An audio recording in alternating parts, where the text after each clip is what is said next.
ये भी हम जान लें कि एनलाइटनमेंट क्या है। तो एनलाइटनमेंट के लिए एक फिर से मैं एक प्रतीकात्मक बात कहूंगा। It is quoted in our scriptures. एक राजा था और उसके 17 हाथी थे, 17 एलिफेंट्स, और उसको वो अभी बस last phase of his life उसको समझ में आ रहा था कि कुछ समय के बाद उसको जाना है। तो उसने, उसके 3 पुत्र थे, 3 राजकुमार, तीनों के बीच में अपनी सारी संपत्तियों का विभाजन किया, एक विल लिखी, वसीयत। और उसमें से इसके लिए उसने क्या कहा, आधे हाथी 50% elephants out of 17 should go to my eldest son. सब में बड़े बेटे को 50% हिस्सा हाथियों का, दूसरे बेटे को 1/3 और तीसरे को 1/9 ये देना है। अब जब वो राजा की डेथ हुई तो उन्होंने हिस्से बांटने शुरू किए। एलिफेंट को मारना नहीं था तो 17 का आधा कैसे करें, 17 का 1/3 कैसे करें, ये बड़ी दुविधा हो गई। और राजा ने ये भी लिखा था सबका सब हिस्सा पहले अलग अलग होगा, then the people will get everything. तो उनमें तो लड़ाई झगड़े होने लगे, बड़ी मुश्किल आ गई। आप में से किसी को कुछ ऐसा है, कैसे होगा ये? तो है अभी तो चलो सुन, जिनको है अच्छी बात है। तो उस समय में कुछ वाइज लोग होते थे, तो दरबारियों ने कहा लेट अस फाइंड आउट। तो एलिफेंट का मामला है, कोई एलिफेंट वाला हो तो वो बताए ऐसा। तो बराबर के जंगल में एक एलिफेंट पे वाला था जिसको लोग कहते थे वाइज मैन। तो वाइज मैन वो अपने एलिफेंट पे बैठ के आया, उसको कहा ये प्रॉब्लम है, कहने लगे let me solve, as I say you have to do like that, जैसा मैं कहूंगा वैसा करना है। यस वी एग्री, हमें तो इस समस्या का समाधान चाहिए। उसने अपना भी हाथी उसमें शामिल कर दिया, तो 17 से 18 हो गए। उसके बाद उसने कहा आधा 9 यू टेक, फर्स्ट सन को कहा, ही वॉज हैप्पी।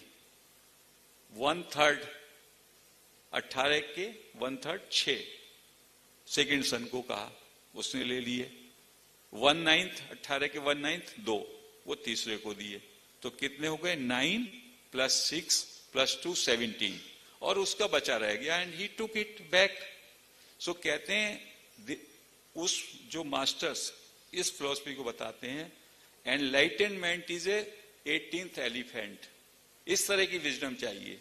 ये कहते हैं जहां पे समस्या है वो समस्या इसलिए कि समस्या को आप एक सीमित दायरे में देखते हो। समस्या जो उत्पन्न हुई वो कहां से उत्पन्न हुई, उसकी रूट में जाइए और उसको एक होलिस्टिक वे में देखेंगे तो उस समस्या का समाधान वहीं से निकलेगा। और जीवन है तो जीवन में ये पजल की तरह आएंगी, इनका समाधान होगा। और you should never feel afraid of any problem, क्योंकि कॉन्शियसनेस से ही वो पैदा होती हैं और कॉन्शियसनेस ही उनको समाधान देती है। यही जे कृष्णमूर्ति कहते हैं, every problem has its solution with in. लेकिन हम अपने को केवल एक व्यक्ति मान के, अपने गलत परिचय के कारण हम उस समस्या को होलिस्टिकली पूर्णता के साथ नहीं देखते, और इसलिए हमें उसका समाधान नहीं मिल पाता।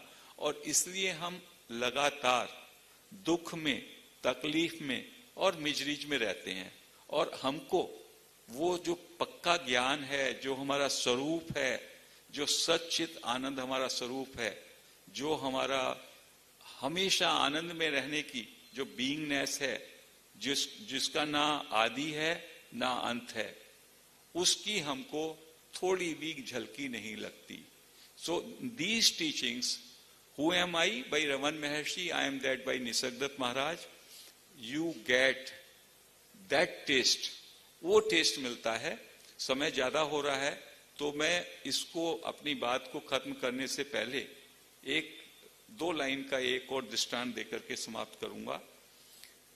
बहुत बार ऐसा होता है, हम बहुत लंबी लंबी किताबें पढ़ते हैं, बहुत शास्त्र पढ़ते हैं, बहुत सारे लोगों के पास जा जा करके बहुत लंबी लंबी साधना करते हैं। ज्ञान मार्ग में तो विवेक आपको जगाना है, ज्ञान मार्ग में कुछ कर्म, कुछ आपको साधन ज्यादा नहीं करना है। और उसमें भी ऐसे मास्टर से जो कि डायरेक्टली आपको वहां ले जाए। तो शहद के ऊपर एक ने रिसर्च किया, एक मास्टर ने यूएसए में शहद के ऊपर एक बहुत बड़ा शास्त्र लिखा 5000 पन्ने का। मधुमक्खी कहां से शहद लेती हैं, उनका परिवार कैसे है, कैसे वो सारा प्रोसेस होता है, और उसको उस पर अवार्ड मिल गया। अब वो कभी इंडिया में आया और किसी जंगल में गया, वहां उसको भूख प्यास लगी, किसी की झोपड़ी में गया, वहां चाय वाय कुछ नहीं थी, उसने एक छोटी सी कप में थोड़ा उसको एक द्रव्य दिया, उसने उसको पिया। अरे it is so tasty, what is this? तो that gentleman says it is शहद, ये शहद है। तो उस व्यक्ति ने रिसर्च की थी, उसने शास्त्र लिखे थे, लेकिन उसको टेस्ट नहीं था। तो ये जो आत्मज्ञान है, जो बोध है स्वरूप का, स्वरूप के बोध के लिए you have to go to the right master. Right master यदि लिविंग नहीं हो तो you have to take the help of those master of the recent time, जिनकी सारी वाणी हमें उपलब्ध है। जैसे रमन महर्षि हैं, निसर्गदत्त महाराज हैं, जिनको विदेशों में भी दूर दूर तक लोग जानते हैं, जय कृष्णमूर्ति हैं। क्योंकि कभी कभी हम लोग ऐसे मास्टर को पकड़ते हैं जिससे हमारा उद्देश्य है वो पूरा नहीं होता। तो ध्यान जो है हमको अंतर्मुखी बनाने के लिए ध्यान इज द बेस्ट की। पत्री सर ने कहा, पत्री सर कहते भी थे, मैं एक तन हूं, मैं एक मन हूं, मैं बुद्धि हूं, मैं आत्मा, मैं सर्वात्मा। लेकिन you can now take a jump to the last stage, that is sarvatma, that is the consciousness. You are consciousness and you can feel it directly, you can feel it, and जैसे ही आप feel करते हैं आपके अंदर immediately बहुत बड़ा फर्क आ जाता है। there is a total transformation। आपको समझ में आता है मैं तो सच्चिद आनंद हूं, उसके बाद ना मेरी कोई समस्या है, ना कोई मुझको मुश्किल है, कोई भी मेरे जीवन में कोई ऐसा बड़ा दुख रहता ही नहीं है, और मेरे मन से इच्छाओं का प्रेशर और मृत्यु का डर निकल जाता है। अब ब्रेन बिकम्स टोटली, उसको मास्टर्स ने कहा सर्जिकल ऑपरेशन ऑफ ब्रेन। आपके ब्रेन का एक सर्जिकल ऑपरेशन हो जाता है।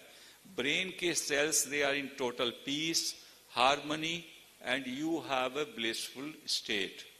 जब तक आपके मन में मृत्यु का डर रहेगा, इच्छाओं का प्रेशर रहेगा, कहते हैं you are living a life of ignorance.